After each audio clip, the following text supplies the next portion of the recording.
Episode 6 ابو سفیان کی اس تحریک کو مکہ کے تاجروں نے عام طور پر پسند کیا، خصوصاً ابو جہل کا بیٹا ارقمہ ان میں پیش تھا۔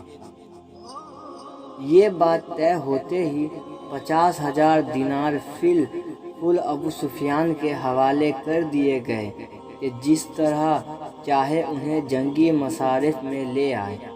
دوسرا کام ابو سفیان نے یہ کیا کہ اسلام کے خلاف پروپیگنڈا کرنے اور قبائل عرب میں مسلمانوں کے خلاف جوش و خروش پیدا کرنے کے لیے 2 شاعرہ کی خدمات حاصل کیے جو عرب کے مشہور ترین شاعروں میں سے تھے۔ ان میں سے ایک امر تجوی اور دوسرا شاعر مصافہ تھا۔ ان دونوں شاعروں نے عرب کے مختلف قبائل میں جا کر انہیں مسلمان کے خلاف بھڑکانا اور جوش پیدا کرنا شروع کر دیا۔ اس دوران کعبہ بن اشرف نامی یہودی شاعر مدینہ سے چل کر مکہ آیا اور اس نے اپنے پرجوش کلام سے مشرکین مکہ کو مسلمانوں سے انتقام لینے کی غیرت دلائی۔ مشرکین اس کی پروپیگنڈا مہم میں مردوں کے ساتھ ساتھ خواتین مکہ نے بھی بھرپور حصہ لیا۔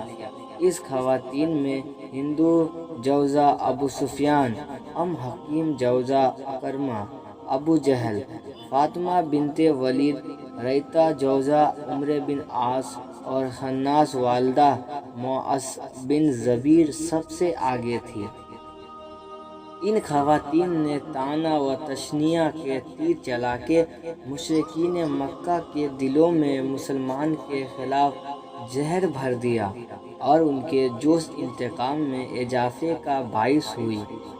ان کوششوں کے علاوہ قریش مکہ کے چند سرکردہ لوگوں پر مشتمل ایک وفد عرب قبائل کے پاس بھیجا گیا تاکہ انہیں نہ صرف مسلمانوں کے خلاف ابھارا جائے بلکہ مدینہ پر حملہ میں شرکت کی بھی دعوت دی جائے۔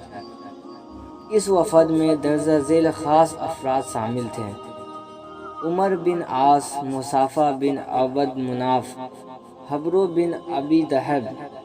دراصل جنگ بدر سے پہلے تک تمام قبائل عرب قریش مکہ کو مذہبی اور سیاسی لحاظ سے اپنا سردار تصور کرتے تھے، مگر بدر کی شکست نے مکہ والوں کو دوسرے قبائل کی نظروں میں حقیر کر دیا تھا، اس لیے اب یہ بات ان کے وقار کا سوال بن گئی تھی اور وہ اپنا وقار اور اپنی برتری کو دوبارہ قائل کرنے کے لیے بدر کا انتقام لینا نہایت ضروری سمجھتے تھے۔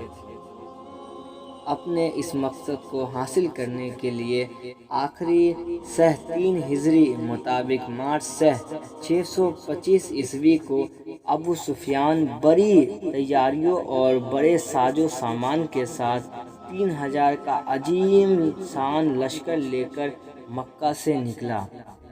اس لشکر میں 200 گھوڑ سوار، 3000 اونٹوں پر پیدل فوج اور سامان رسدہ اور 700 زرہ پوش لشکری شامل تھے۔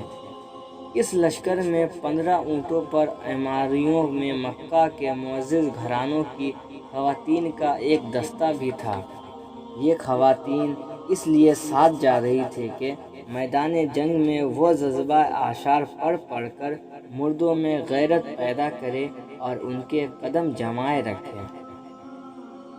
ان خواتین میں خاص مندرجہ ذیل تھیں: ہندو بن عتبیہ جوزا ابو سفیان، حکیم جوزا عکرمہ بن ابو جہل، فاطمہ بنت ولید یعنی خالد بن ولید کی ہمشیرہ، برزہ دختر مسعود ثقفی رئیس طائف، ریطہ جوزا عمر باعث، خناس والدہ مصعب بن عمیر۔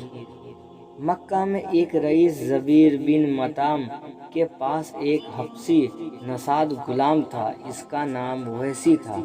وحشی اپنی نیزہ بازی کے لیے پورے عرب میں مشہور تھا۔ جیسا کہ اوپر لکھا گیا ہے کہ ہندو اور لشکر کے سردار ابو سفیان کی بیوی تھی، اور اس کا باپ عتبہ معرکہ بدر میں حضرت امیر حمزہ کے ہاتھوں ہلاک ہوا تھا۔ ہندہ اپنے باپ کے قتل کا بدلہ حضرت امیر حمزہ سے لینے کے لیے بہت بے چین تھی۔ چنانچہ اس سلسلے میں 15 نے زبرین بن مطاع سے کہا، تم اپنے نیزہ باز غلام ویسی کی خدمات میرے سپرد کر دو تاکہ میں ویسی کو متوقع جنگ میں حضرت حمزہ کو نیزہ مار کر ہلاک کرنے پر مامور کروں۔